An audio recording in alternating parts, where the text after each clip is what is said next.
ડીસા શહેરમાં ભગવાન જગન્નાથની રથયાત્રાને લઈને દક્ષિણ પોલીસ સ્ટેશન ખાતે ડીવાયએસપીના અધ્યક્ષસ્થાને શાંતિ સમિતિની બેઠક યોજાઈ।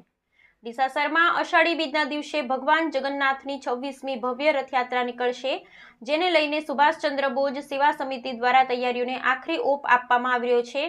ત્યારે ભગવાન જગન્નાથની રથયાત્રાને અનુલક્ષી આજરોજ ડીસા દક્ષિણ પોલીસ સ્ટેશન ખાતે ડીવાયએસપી CL સોલંકીના અધ્યક્ષસ્થાને શાંતિ સમિતિની બેઠક યોજાઈ હતી, જેમાં દક્ષિણ પોલીસ સ્ટેશનના નવનિયુક્ત PI KB દેસાઈ સહિત PSI અને પોલીસ સ્ટાફ ઉપસ્થિત રહ્યા હતા। જ્યારે શાંતિ સમિતિની બેઠકમાં સુભાષચંદ્ર બોઝ સેવા સમિતિની પ્રમુખ બહાદુરસિંહ વાઘેલા સહિત આગેવાનો અને હોદ્દેદારો સાથે હિન્દુ મુસ્લિમ સમાજના આગેવાનો સાથે મોટી સંખ્યામાં વેપારી એસોસિએશનના વેપારી મિત્રો પણ ઉપસ્થિત રહ્યા હતા।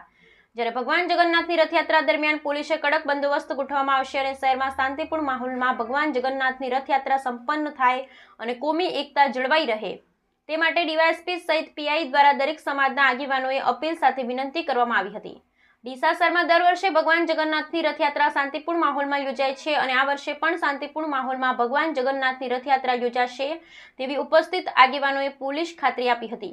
જ્યારે આજે યોજાયેલ શાંતિ સમિતિની બેઠકમાં શહેરમાં ટ્રાફિકનો મુદ્દો પણ ચર્ચાનો વિષય બન્યો હતો અને ઉપસ્થિત આગેવાને ડીવાયએસપી સહિત નવા PI ટ્રાફિક સમસ્યાને દૂર કરવા માટે રજૂઆત કરવામાં આવી હતી।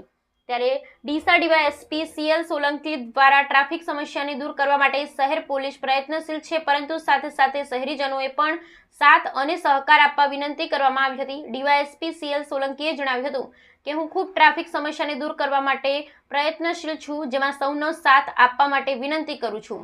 જ્યારે દક્ષિણ પોલીસ સ્ટેશનના નવનિયુક્ત PI KB દેસાઈએ દક્ષિણ પોલીસ સ્ટેશનની હદમાં ટ્રાફિક સમસ્યાને દૂર કરવાની ખાતરી આપી હતી અને પોલીસને સહકાર આપવા માટે પણ અપીલ કરાઈ હતી। જ્યારે રાત્રિ દરમિયાન સ્ટન્ટ કરતા અને પૂરપાટ ઝડપે વાહનો હંકારતા બાઇક ચાલકો અને બુલેટ ચાલકો સહિત રિક્ષા ચાલક સામે કડક કાર્યવાહી કરવામાં આવે તેવી પણ ઉપસ્થિત આગેવાનોએ રજૂઆત કરાઈ હતી। જ્યારે શાંતિ સમિતિ બેઠકમાં ડીવાયએસપીએ શહેર પોલીસને પણ કડક સૂચનાઓ આપવામાં આવી હતી। શહેરમાં રાજમાર્ગો પર રોંગ સાઈડમાં વાહનો હંકારતા વાહન ચાલકો સામે કોઈ પણ જાતની શરમ રાખ્યા વિના કડક કાર્યવાહી કરવામાં આવે તેવી સૂચનાઓ આપી હતી। જ્યારે રથયાત્રા દરમિયાન રખડતા પશુઓને કોઈ નુકસાન ન પહોંચાડે તેની ખાસ તકેદારી રાખી રખડતા પશુઓની સમસ્યાને દૂર કરવા માટે પાલિકા સહિત દ્વારા પણ યોગ્ય વ્યવસ્થા કરવામાં આવે તેવી સુભાષચંદ્ર બોઝ સેવા સમિતિના આગેવાનો અને શહેરના આગેવાનોએ રજૂઆત કરાઈ હતી। દક્ષિણ પોલીસ સ્ટેશન ખાતે આગામી યોજાનાર રથયાત્રા જગન્નાથ યાત્રા સંદર્ભે શાંતિ સમિતિની મિટિંગ યોજવામાં આવી।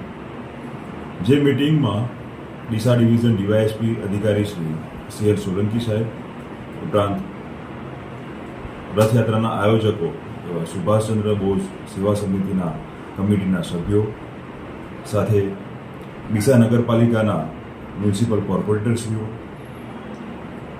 હિન્દુ યુવા સંગઠનના આગેવાનો ઉપરાંત વિશ્વ હિન્દુ પરિષદના સભ્યો, બજરંગ દળ, લઘુમતી સમાજ, અનુસૂચિત જાતિ જનજાતિના આગેવાનો, વેપારી મંડળ તથા ડીસાના વિભિન્ન સામાજિક તથા રાજકીય આગેવાનો કુલ 60 જેટલા સભ્યોની હાજરીમાં આગામી યોજાનાર જગન્નાથ યાત્રા શાંતિપૂર્ણ તથા કોમી એકલાસ અને એકતાથી યોજાય તે સંદર્ભે ચિંતન કરવામાં આવ્યું અને શાંતિપૂર્ણ રીતે એ મિટિંગ સંપન્ન કરવામાં આવી છે। જય હિન્દ।